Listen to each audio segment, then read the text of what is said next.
La troisième fois que cette action est menée à Beuvry-la-Forêt. On peut dire qu'elle devient une tradition. Mais la nôtre ne fait pas de victimes. Nous nous retrouvons face à cette salle des fêtes alors que des combats y auront lieu. Pour les coqs eux-mêmes, ce ne sont pas des réjouissances. Ces coqs mènent une vie misérable. Amputés de leur crête et aux rayons sans anesthésie, ils vivent isolés dans des cages minuscules, isolés de leurs congénères afin de développer leur agressivité. Ils n'en sortent que pour les entraînements au combat et pour les combats eux-mêmes. Avant de les jeter dans l'arène, on les équipe d'aiguillons en acier pour infliger le maximum de dommages physiques. Beaucoup mourront, beaucoup meurent en ce moment même à 2 pas d'ici, pour une vaine excitation et dans l'espoir de remporter quelques paris. Quelle folie!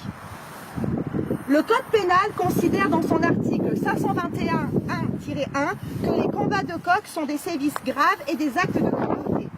Mais sous prétexte de tradition dans les endroits où celle-ci est ininterrompue, il reste autorisé.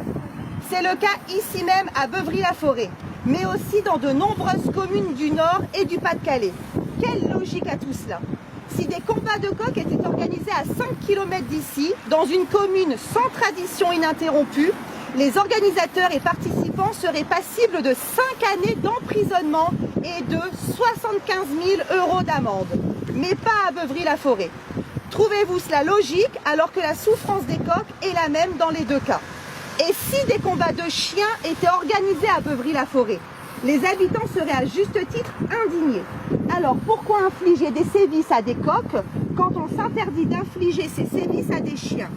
Ces deux espèces ont strictement la même capacité à ressentir peur et souffrance. Nous sommes en 2025 et il y a toujours des personnes pour se délecter de ce spectacle barbare reposant sur la souffrance et la mise à mort d'animaux. Les coqs sont des êtres sentients, sociaux, qui aspirent juste à vivre leur vie sans avoir à combattre. Il est grand temps que ces monstruosités cessent. L'éthique l'exige, mais aussi l'opinion publique.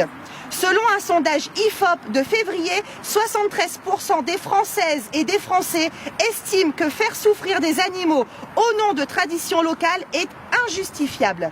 La mairie de Beuvry-la-Forêt que nous avions contactée ne s'oppose pas à ces combats. Quand une demande est adressée, elle transmet celle-ci avec un avis favorable à la direction départementale de la protection des personnes, n'ayant pas de texte pour appuyer un refus. La mairie promeut également ces combats dans le journal de la commune. Le but de notre action, outre le fait d'informer les habitants sur ces combats parfois cachés, est de faire en sorte que de tels textes voient le jour, tant au niveau local que national, pour qu'enfin ces actes de cruauté cessent. Les animalistes et leurs sympathisants ne mènent pas un combat contre la ruralité. Nous sommes nombreux et nombreuses à avoir choisi de vivre à la campagne. Nous aimons la ruralité et cette tradition tant qu'elles ne sont pas fondées sur la souffrance d'êtres sensibles.